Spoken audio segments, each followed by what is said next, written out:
Nós vamos hoje continuar o tema da predestinação, o estudo sobre a predestinação. Hoje, predestinação versus soberania de Deus. Abra em Efésios, vamos abrir a Bíblia todos. Efésios capítulo 3, versículo 1. Diz assim a palavra: por esta causa, eu, Paulo, sou o prisioneiro de Cristo Jesus, por amor de vós, gentios. Se é que tendes ouvido a respeito da dispensação da graça de Deus, a mim confiada para vós outros. Oremos ao Senhor agora.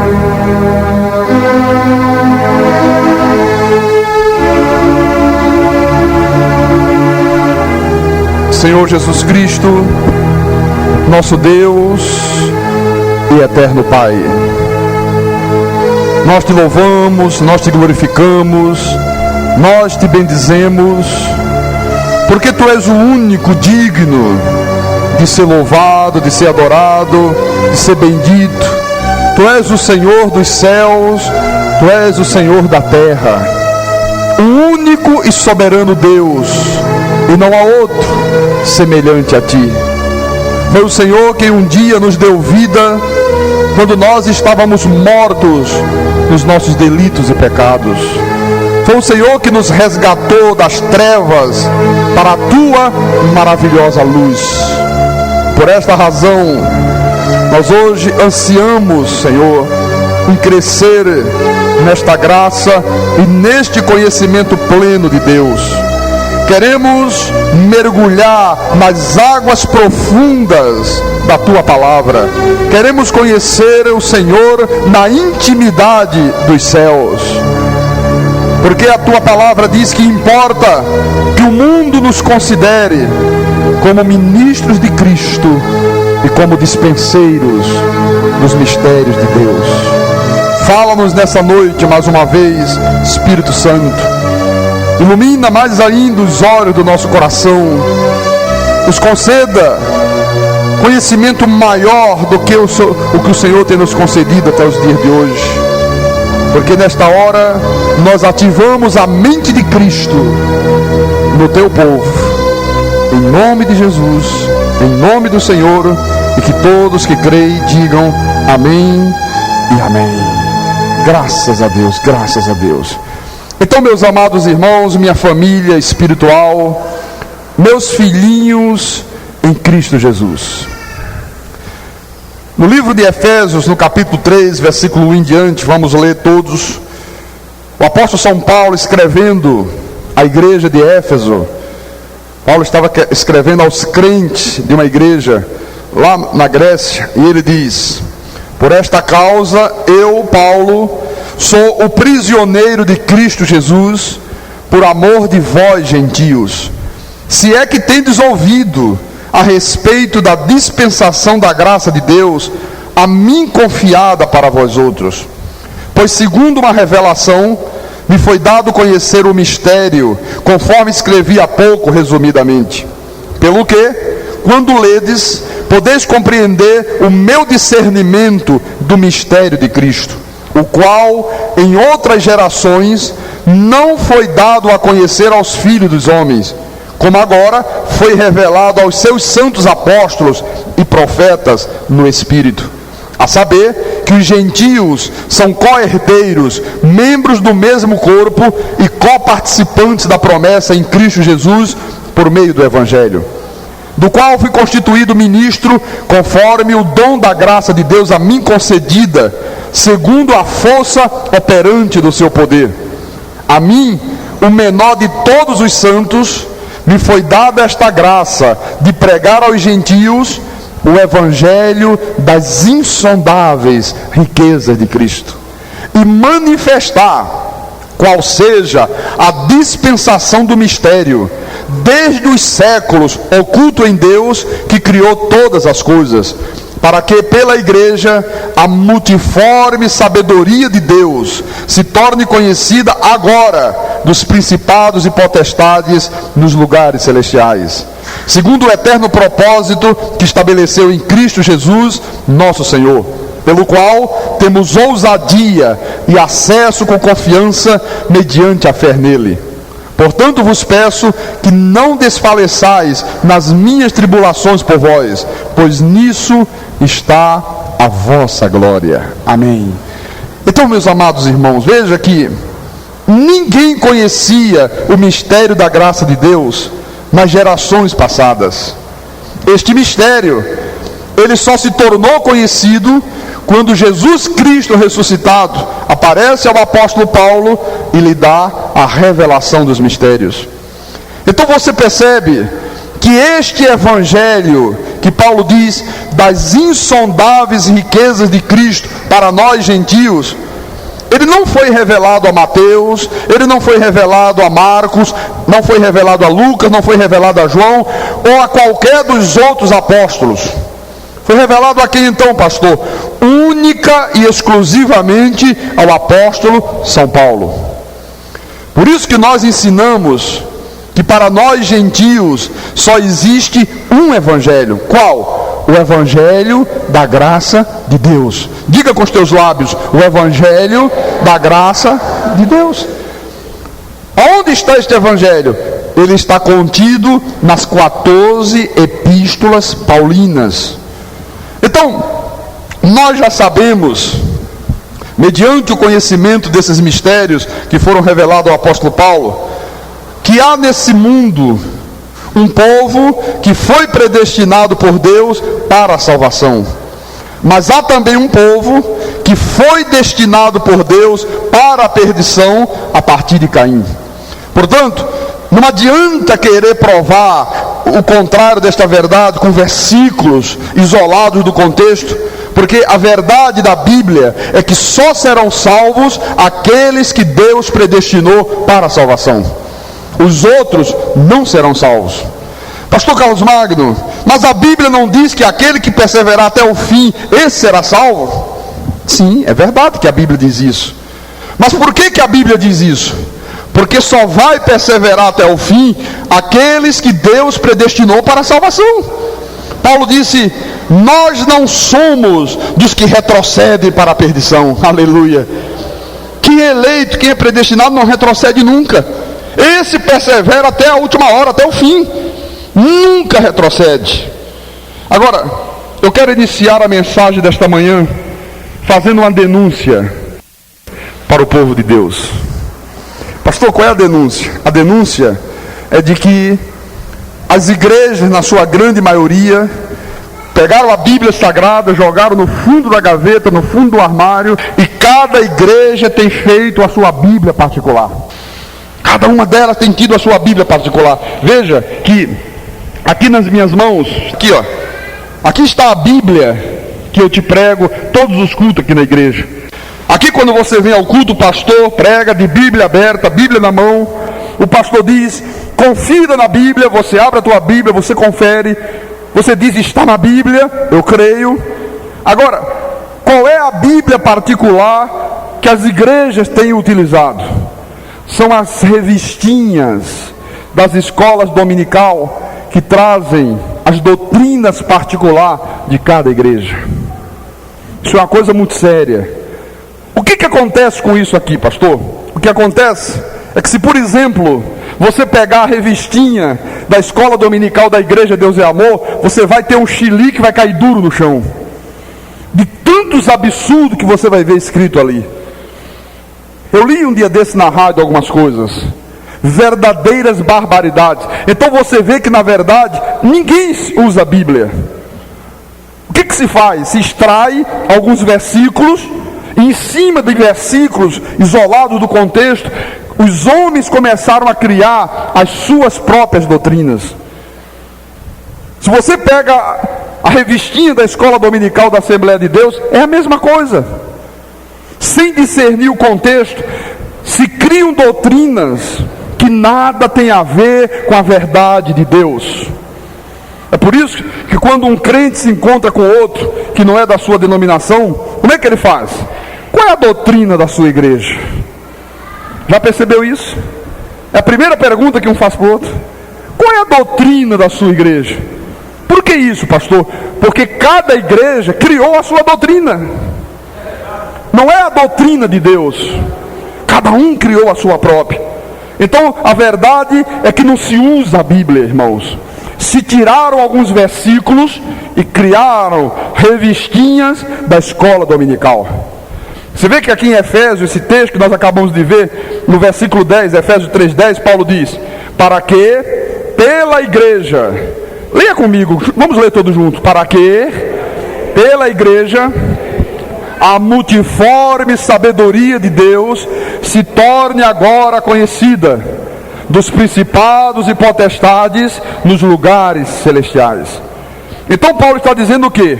Para que pela igreja a multiforme sabedoria de Deus se torne conhecida. Então Deus não quer que a lógica, que os pensamentos humanos, que a doutrina particular da igreja A, da igreja B ou da igreja C se torne conhecida. Deus quer que a sua multiforme sabedoria se torne conhecida. Então você logo começa a perceber que a igreja de Jesus Cristo tem uma função. Qual é a função, pastor? Revelar a multiforme sabedoria do pastor da igreja, a multiforme sabedoria da convenção, a multiforme sabedoria do concílio da igreja. Não, a multiforme sabedoria de quem? De Deus. Infelizmente, isto aqui não tem sido feito, meu irmão. Um dia deste, uma senhora que trabalha na minha casa, ela é crente da Igreja Assembleia de Deus, e ela me trouxe, eu estava lá sentado na varanda fazendo os meus esboços do culto, e ela trouxe uma revistinha da escola dominical. Eu disse: pastor, eu trouxe aqui para o senhor dar uma lida. E eu comecei a ler o que estava escrito. O assunto era sobre o batismo com o Espírito Santo, e estava lá assim: quando é que o crente é batizado com o Espírito Santo? Era uma pergunta. E a resposta estava lá: quando ele o busca fervorosamente. Pasme, meus irmãos, isto aqui para ser ensinado numa escola dominical. Eu pergunto, é isto que a Bíblia diz? Não. Quem é que diz isso então? O pastor que escreveu a revistinha da escola dominical. É o pensamento dele, é a interpretação dele, é a doutrina particular da igreja. Está lá escrito isso. É por causa disto que a multiforme sabedoria de Deus está no arquivo morto, irmão, e a sabedoria humana é que tem ocupado os púlpitos. Por isso que esta igreja tem ensinado as verdades sagradas, para que o povo de Deus se habitue a ver Deus como um Deus soberano. Deus tomando a iniciativa, Deus elegendo, Deus escolhendo, Deus predestinando, Deus curando, Deus se revelando, Deus salvando.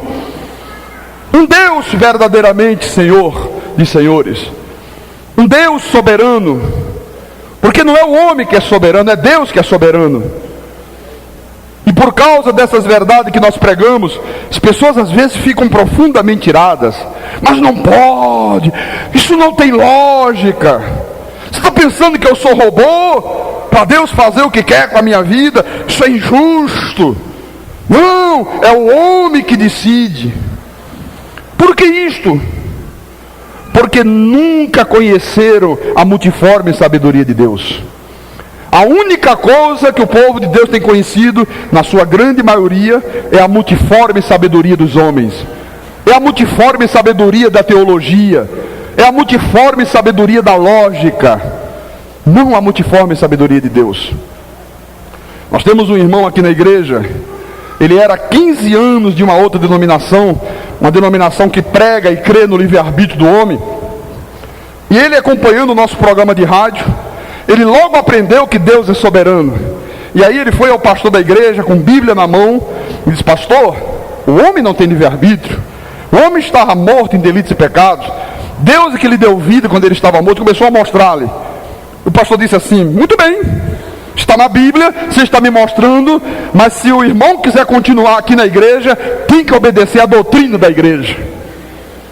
Veja, está na Bíblia, é verdade, o irmão está mostrando, estou indo, estou acompanhando, mas se você quer continuar aqui, filhinho, você tem que obedecer aquilo que a doutrina da igreja manda. O homem tem livre-arbítrio e ponto. Se a Bíblia diz o contrário, azar da Bíblia. E esse irmão agora está aqui conosco, porque ele disse: pastor, eu preferi obedecer a Deus do que obedecer aos homens. Portanto, meus irmãos, Deus é soberano.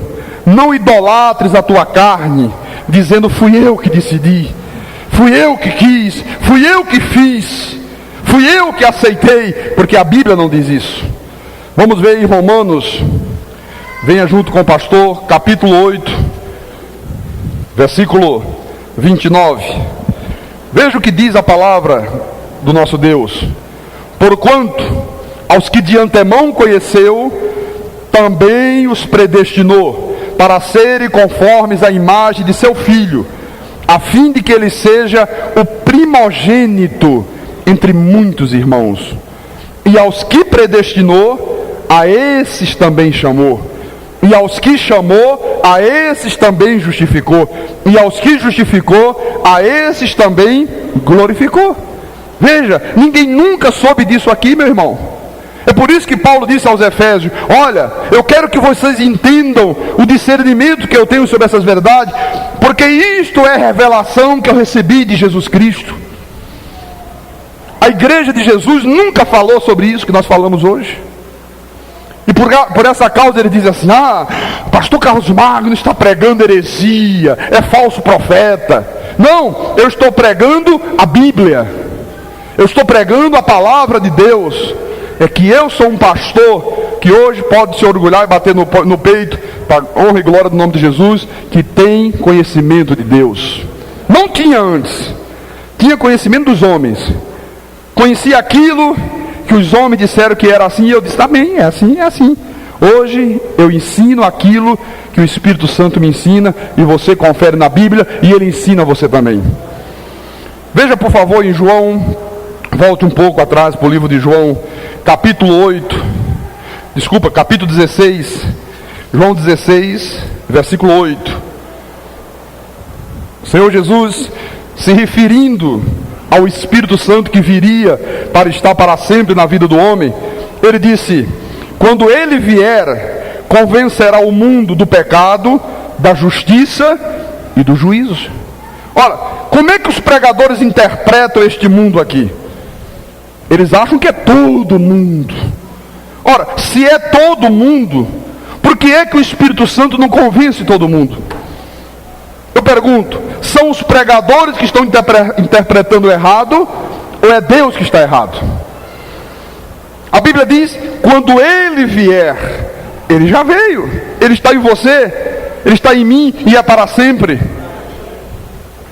Por que razão então ele não tem convencido o mundo todo como eles imaginam? Porque, irmãos, há 3 mundos.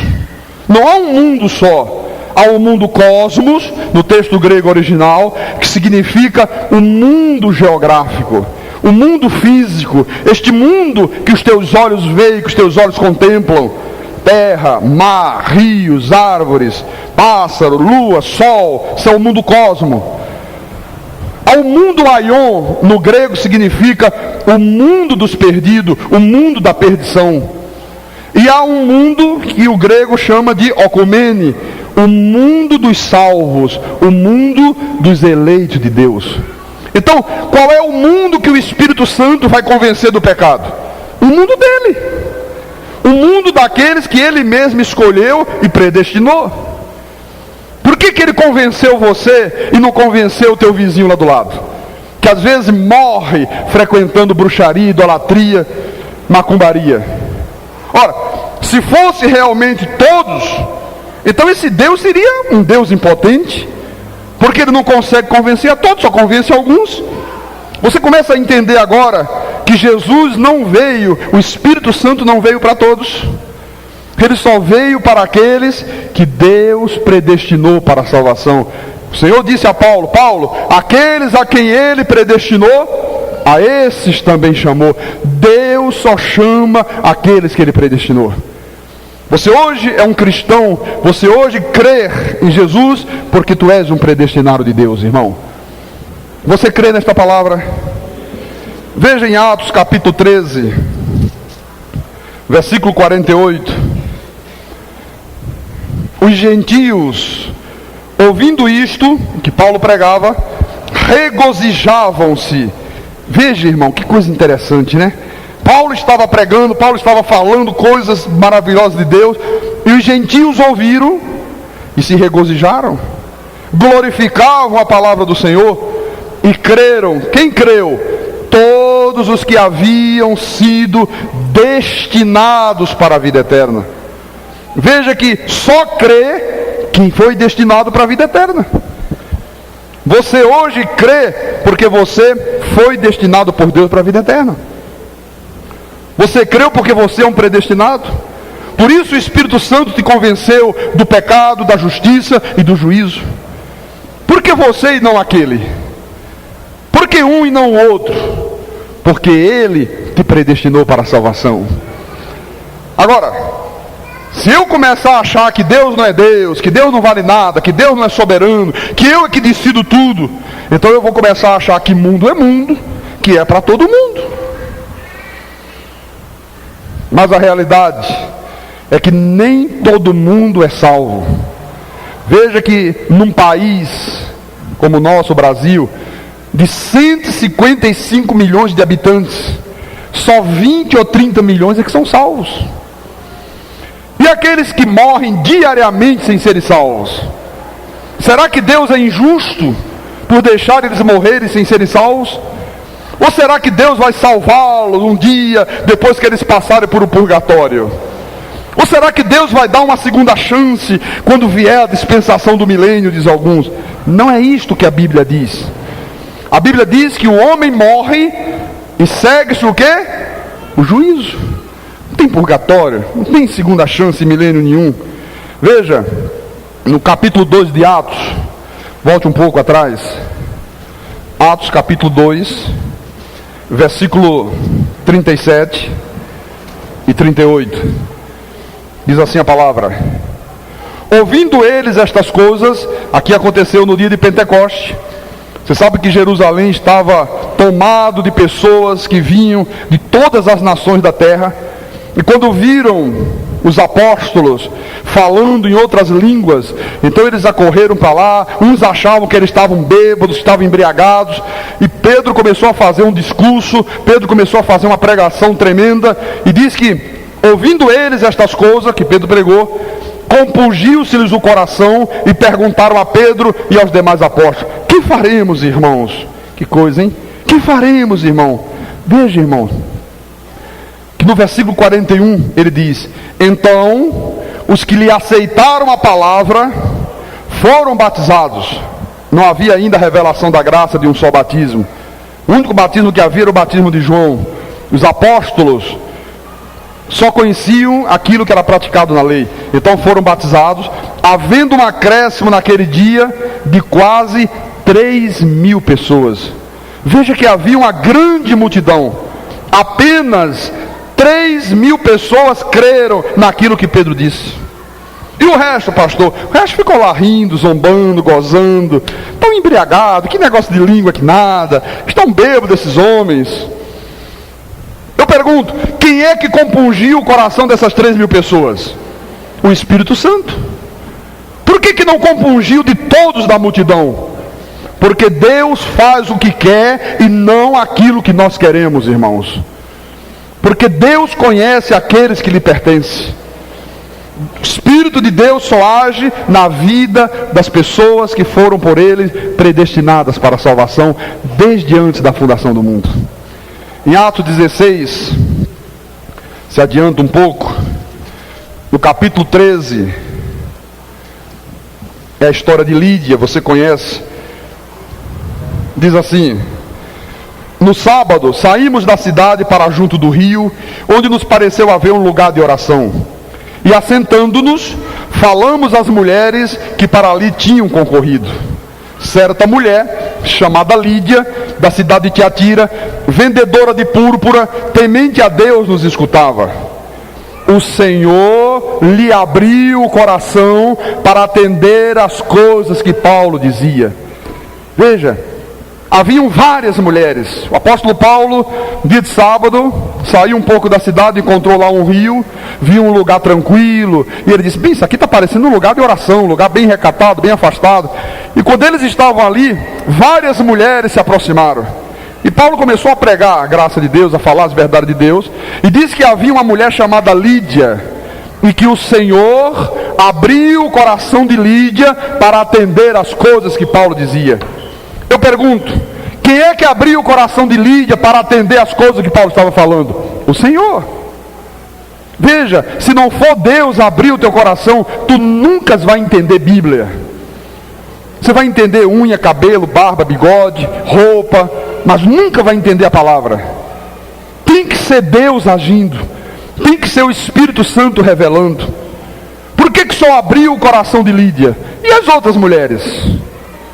Por que o Senhor só abriu o coração daquela e não abriu das outras? Se todas estavam ouvindo Paulo falar. Porque ele disse: eu conheço as minhas ovelhas, aleluia. E ele sabia que Lídia era uma ovelha. Por isso que às vezes você prega para uma multidão e apenas um percentual pequeno crê. Às vezes você fala numa rádio, há milhares e milhares de pessoas ouvindo. Alguns se regozijam, glorificam a verdade de Deus. Outros dizem: é o diabo falando. Isso é heresia. Você começa a entender agora como é profundo isso aqui. Olha, irmãos, se você estiver atendendo às coisas que eu tenho falado aqui nesta igreja, é porque o Senhor está abrindo o teu coração para isto. Não sou eu que estou abrindo, não, é Deus que está fazendo isso. Então você vê que aqui na nossa igreja nós não temos uma revistinha da escola dominical. O que nós temos aqui? Nós temos aqui a Bíblia. Tão somente a Bíblia. Aqui não há espaço para lógica. Aqui só há lugar para a Bíblia, para a palavra de Deus, meus irmãos. Por quê, pastor? Vou te mostrar por quê. Vamos abrir em 2 de Timóteo. 2 de Timóteo, capítulo 3, versículo 16. Diz a palavra: toda a escritura, olha, toda ela, é inspirada por Deus e útil para o ensino, para a repreensão, para a correção, para a educação na justiça, a fim de que o homem de Deus seja perfeito e perfeitamente habilitado para toda boa obra. Veja, a escritura não é inspirada pelo pastor, a escritura não é inspirada pela convenção, a escritura é inspirada por Deus. Diga: por Deus. Então, o que nos faz perfeito e perfeitamente habilitados para toda obra é o estudo de toda a escritura que foi inspirada por Deus, a Bíblia, e é útil para quê? Para o ensino, para a repreensão, para a correção, para a educação na justiça. Por isso que aqui nós nos agarramos à Bíblia, meu irmão, e não abrimos mão da Bíblia. Aqui é Bíblia e Bíblia somente. Aqui nesta igreja, em primeiro lugar, está a Bíblia. Em segundo lugar, a Bíblia. Terceiro lugar, a Bíblia. Em quarto lugar, aí você sabe, convir a Bíblia.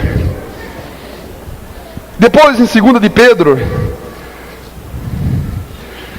tem gente que não gosta disso, tem gente que diz: mas tudo dele é na Bíblia, lá vai ele com a Bíblia de novo. É verdade.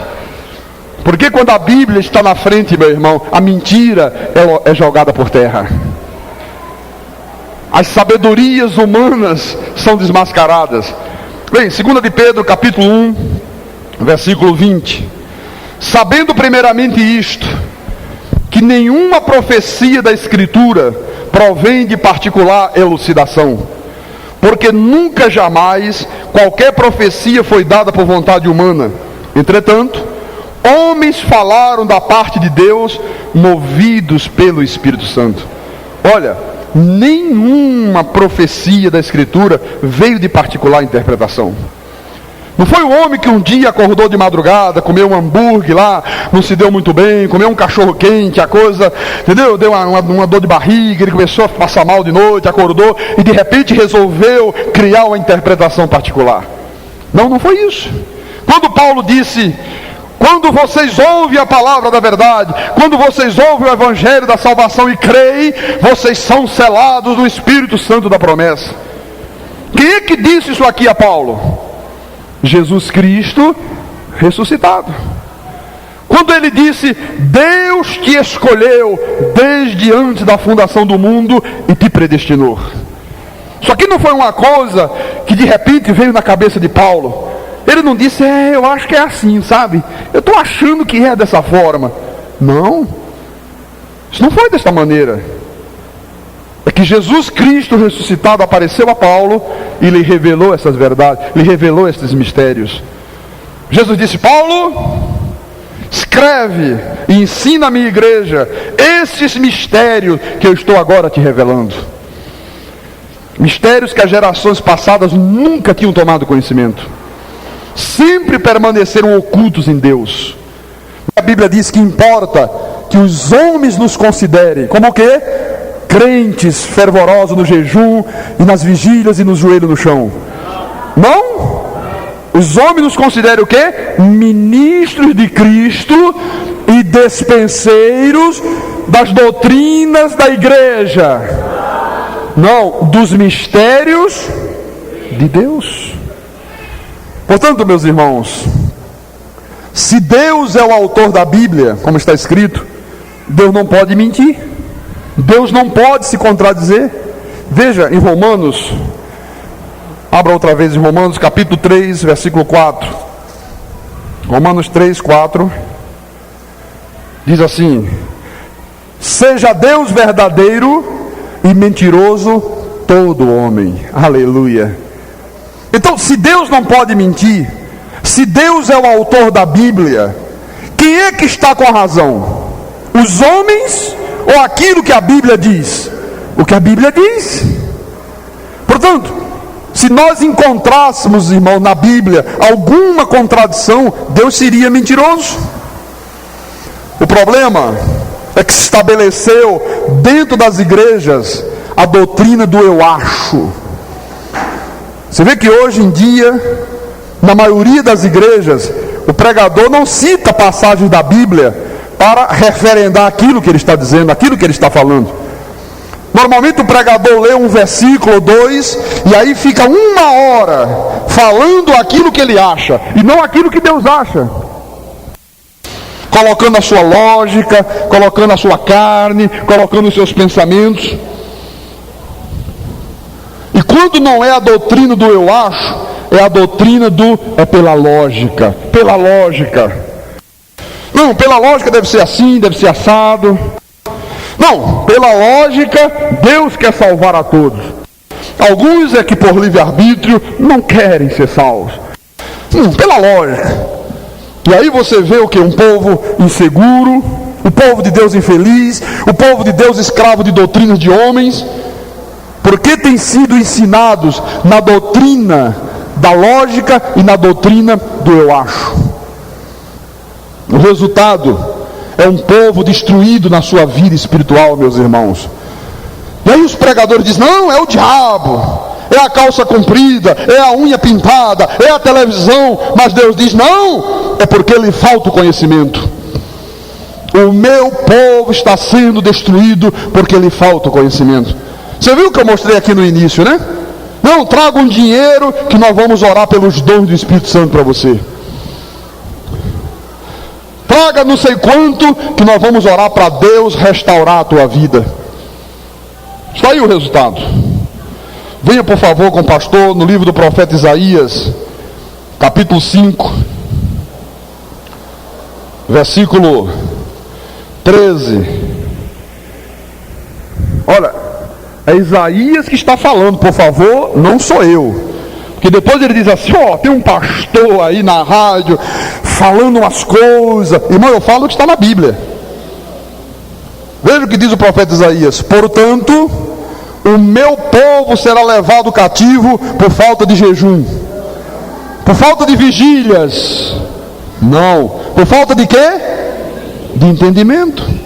Os seus nobres terão fome e a sua multidão se secará de sede. Olha, Jeremias Jeremias, você vê que a única coisa que escraviza, que destrói o povo de Deus, é a falta de entendimento. Jeremias capítulo 6, versículo 10, diz assim, é outro profeta agora que está falando: a quem falarei e testemunharei para que ouçam? Eis que os seus ouvidos estão incircuncisos e não pode ouvir. Eis que a palavra do Senhor é para eles coisa vergonhosa. Não gostam dela. O povo de Deus não gosta da palavra que foi dada a Paulo, meu irmão. Na sua grande maioria, o povo de Deus detesta esta palavra. Eles não gostam da predestinação, eles não gostam da segurança eterna da salvação, eles não gostam quando a palavra diz que Jesus na cruz do Calvário destruiu o diabo. Eles não gostam, eles não pode, ele está solto, está aí, não sei aonde, nos ares, subindo a parede, descendo. Aqui, para eles é coisa vergonhosa, não gostam dela, diz a Bíblia. Você sabe que em Hebreus capítulo 10, versículo 1, tem uma palavra que o povo de Deus detesta, o povo de Deus abomina isso. Eu vou te mostrar agora, para que tu tenhas um conhecimento mais profundo ainda dessas verdades que eu estou te falando. Hebreus 10, versículo 1. Ora, visto que a lei tem sombra dos bens vindouros, não a imagem real das coisas. A lei tem o quê? Sombra dos bens vindouros. Eram sombras. Nunca jamais pode tornar perfeitos os ofertantes, que com os mesmos sacrifícios, anos após ano, perpetuamente eles oferecem. Veja o que diz o versículo 14. Porque com uma única oferta, diga única, aperfeiçoou para sempre quantos estão sendo santificados. O povo de Deus detesta isso aqui. Você vê, a lei não podia aperfeiçoar ninguém, mas em Cristo Jesus todos nós fomos aperfeiçoados para sempre. Uma única oferta, Ele nos aperfeiçoou até quando? Para sempre. Diga para o irmão do lado: para sempre. Diga: para sempre, irmão. Ele te aperfeiçoou para sempre. Aleluia. A lei era a sombra dos bens vindouros. Quando a lei dizia que o povo de Israel era o povo escolhido, era o povo eleito de Deus, irmãos, isto era a sombra do que aconteceria com os gentios lá na frente. Eles eram realmente o povo eleito, o povo escolhido, mas eles não se tornaram eleitos e escolhidos por méritos próprios, mas por uma decisão soberana de Deus. Eu vou te mostrar isso no livro de Deuteronômio. Venha comigo lá para o Velho Testamento. Em Deuteronômio, capítulo 7. Deuteronômio 7, versículo 6. Diz assim: porque tu és povo santo ao Senhor teu Deus. O Senhor teu Deus te escolheu para que lhes fosses o seu povo próprio, de todos os povos que há sobre a terra. Não vos teve o Senhor afeição, nem vos escolheu porque fosses mais numerosos do que qualquer povo, pois éreis o menor de todos os povos. Mas porque o Senhor vos amava, e para guardar o juramento que fizera a vossos pais, o Senhor vos tirou com mão poderosa e vos resgatou da casa da servidão, do poder de Faraó, rei do Egito. Saberá, pois, que o Senhor teu Deus é Deus, o Deus fiel, que guarda a aliança e a misericórdia até 1000 gerações aos que o amam e cumprem os seus mandamentos. Você percebe? Foi uma decisão soberana. Deus disse: não, vocês são meu povo. Não é porque vocês são o maior, o melhor da terra. Pelo contrário, é o menor povo que existe na terra, mas vocês são meu. Eu vos escolhi, eu vos elegi, e desde antes da fundação do mundo.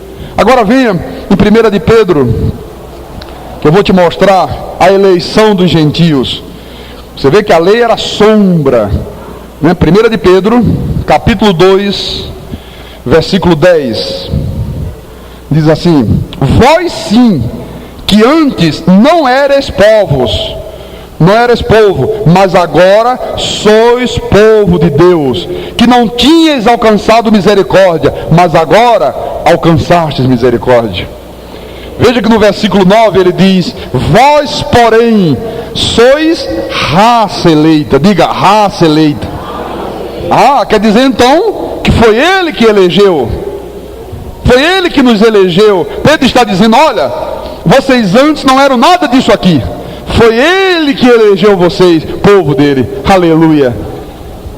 Veja que eu não estou te falando com a Bíblia fechada como um paurador frívolo. Eu estou te falando com a Bíblia aberta. E você está conferindo na tua Bíblia coisas espirituais com espirituais. Eu não estou aqui usando uma revistinha da escola dominical com um pensamento obscuro e ninguém confere nada na Bíblia. Pega um versículozinho e aí em cima do versículo começa a destilar lógicas humanas.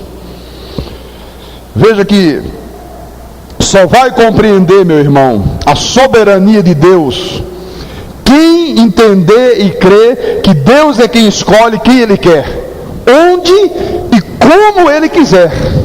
Senão você nunca vai compreender um Deus soberano. Romanos capítulo 9. Pastor, mas Deus é desta forma mesmo, pastor? Quer dizer que o homem não tem participação em nada, meu irmão. Deus é soberano. A Bíblia diz que Ele é o oleiro, nós somos o barro.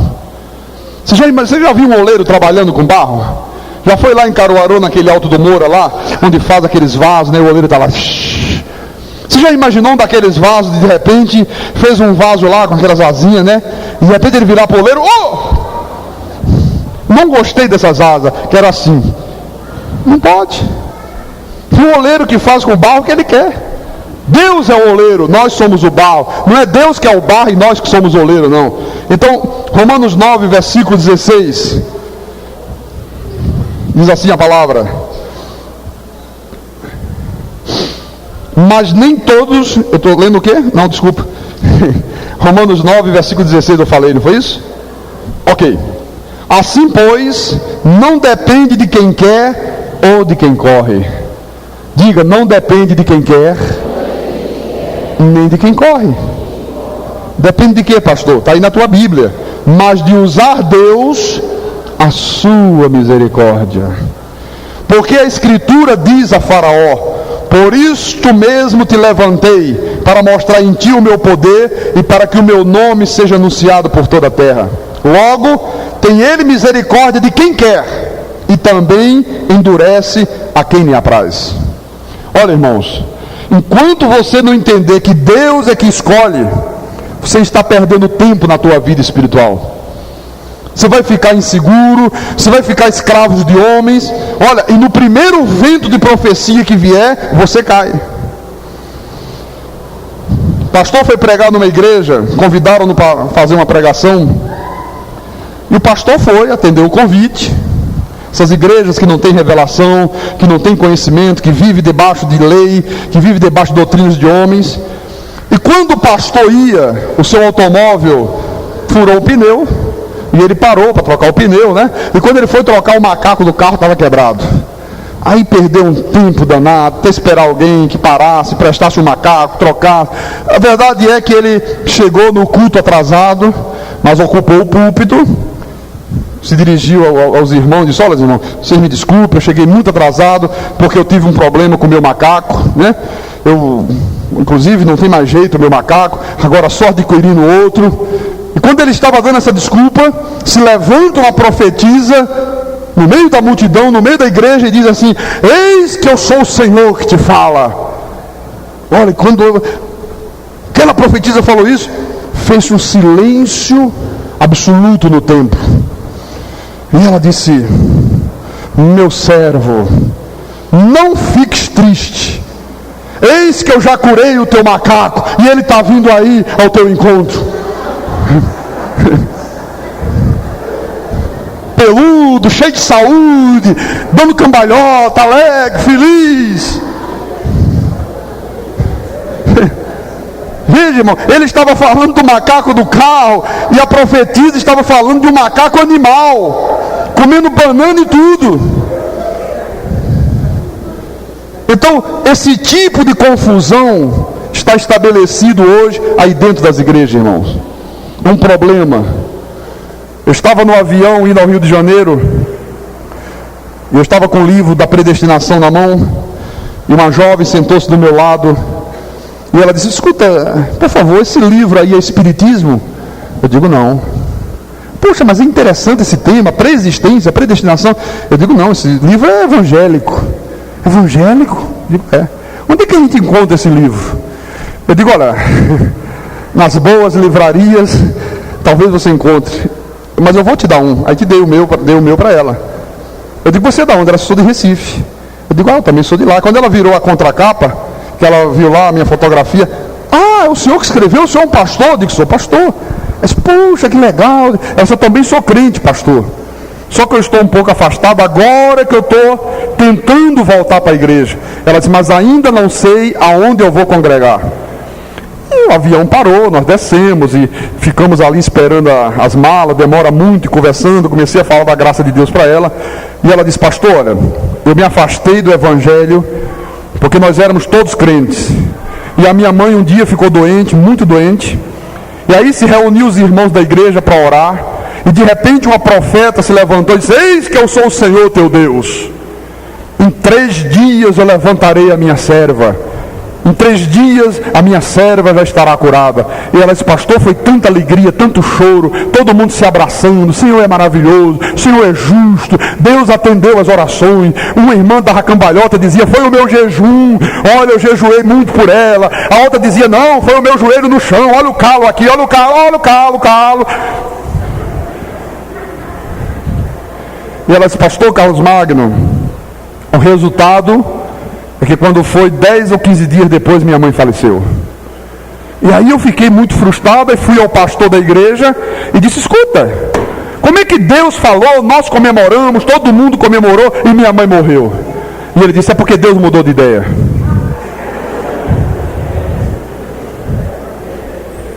Ela disse: então, pastor, saí da igreja. E ela disse: hoje eu estou querendo ir, não sei ainda qual é a igreja que eu fico, sinto que Deus está me chamando, olha, a minha vida ficou toda esboroada. Por isso que há hoje neste país 16 milhões de crentes desviados, meu irmão. 16 milhões de crentes desviados. Isso é cruel, isso é triste. Por causa desses absurdos que hoje acontece aí dentro da obra de Deus. É uma coisa terrível. Então, em Efésios, capítulo 2, versículo 5, diz assim a palavra: e estando nós vivos, jejuando, vigilando, clamando. Como é que nós estávamos? Estando nós mortos em nossos delitos, nos deu vida juntamente com Cristo. Pelo jejum sois salvos. Não é pelo jejum, pelo sacrifício do joelho no chão fazendo calo de bode. Não, diga com o pastor: pela graça sois salvos. E juntamente com ele nos ressuscitou e nos fez assentar nos lugares celestiais em Cristo Jesus. Olha, esta é a tua posição hoje, irmão. Ele te ressuscitou juntamente com Jesus. Hoje nós estamos o quê? Assentados nos lugares celestiais em Cristo Jesus, para mostrar nos séculos vindouros a suprema riqueza da sua graça em bondade para conosco em Cristo Jesus. Porque pela graça sois salvos, mediante a fé. E isto não vem de vós, vem do pastor da igreja que é muito consagrado e ora a madrugada inteira para você ser salvo. É isso que está na Bíblia. Não vem do presidente da convenção. Não, isso não vem de vós. É dom de Deus. Você sabe que para a maioria do povo evangélico, irmão, Deus não é isso aqui. Deus tem sido um talismã, um negócio aí, sabe, de sorte. Não, eu vou lá na igreja para ver se o homem bota a mão na minha cabeça, quem sabe dá sorte, muda a minha vida, né? Depois eu vou lá fazer um descarrego, tomar um banho de arruda, misturado com uma porção de sal grosso e 100 gramas de enxofre. É isso que tem sido. Irmãos, Deus não quer isso na sua obra. Deus não quer essas coisas na sua igreja. Ele quer uma igreja reformada. Ele quer uma igreja que diga: está na Bíblia, eu creio. Uma igreja que reconheça Ele como Senhor, como Deus soberano. Porque o que está estabelecido aí fora é uma verdadeira vergonha para o nome de Jesus. Por isso que a igreja de Jesus não é respeitada. A igreja se tornou um opróbio. Quando você fala que é crente, a turma fala, crente, e quando fala que é pastor, então, meu irmão, você não sabe o que eu passo aí fora. Você é o que? Pastor.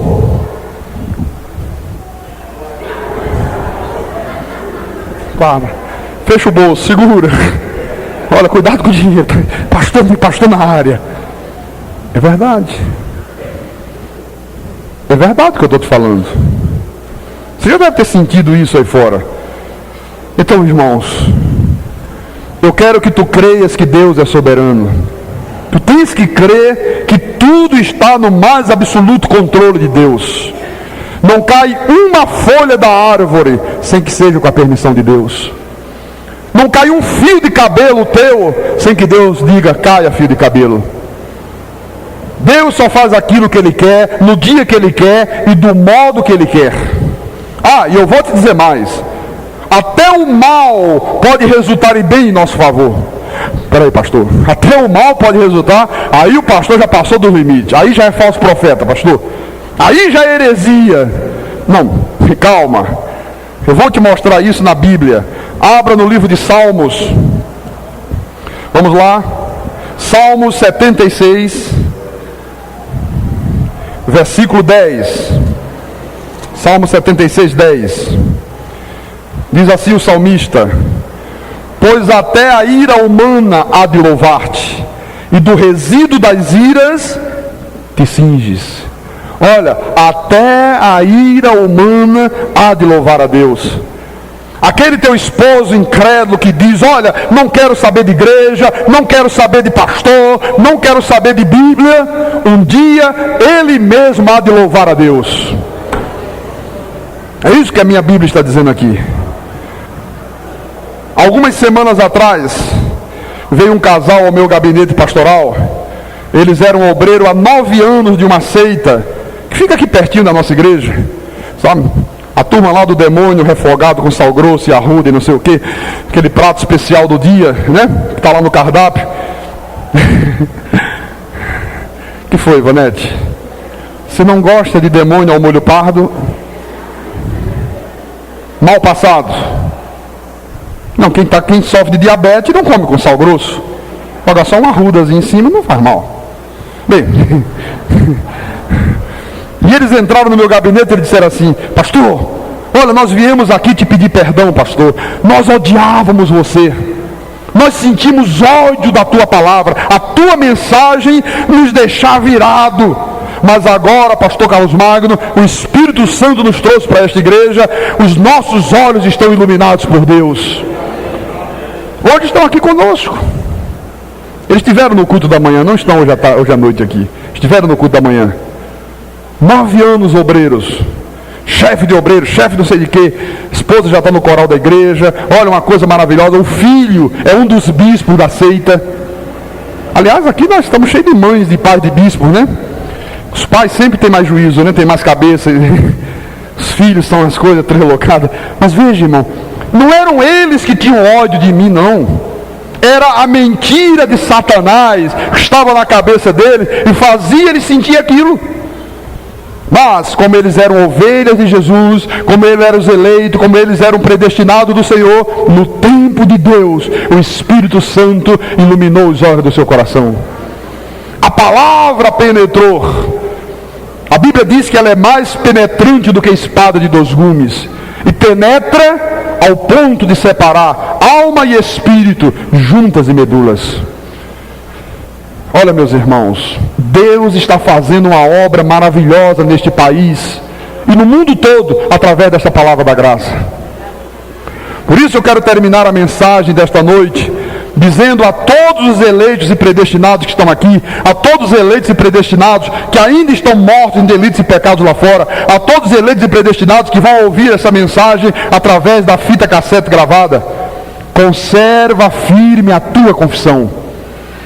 Conserva firme a tua confissão, porque o Deus a quem nós servimos, irmão, não pode falhar nunca. Deus não falha. É impossível Deus falhar. Seja Deus verdadeiro e mentiroso todo homem. Diga para o teu irmão do lado: conserva firme a tua confissão. Creia que tu és um eleito. Creia que tu estás nas mãos de Jesus. Creia que o maligno não te pode mais tocar. Creia que com uma única oferta Ele te aperfeiçoou para sempre. Não entre mais nessas mentiras de achar que o diabo vai entrar. Não vai entrar nada, meu irmão. Que tu tens que fazer sacrifício, que você tem que garantir a tua salvação. Olha, se a nossa salvação dependesse de nós mesmos garanti-la, ninguém se salvaria. Por isso que a Bíblia diz: se formos infiéis, Ele permanece fiel. Aleluia. Glória a Deus, irmão. Graças a Deus que a minha salvação depende da fidelidade de Deus, e Deus jamais é infiel. Amém? Assim seja, assim disse o Senhor à igreja nesta noite. Glorifica a Deus. Aleluia.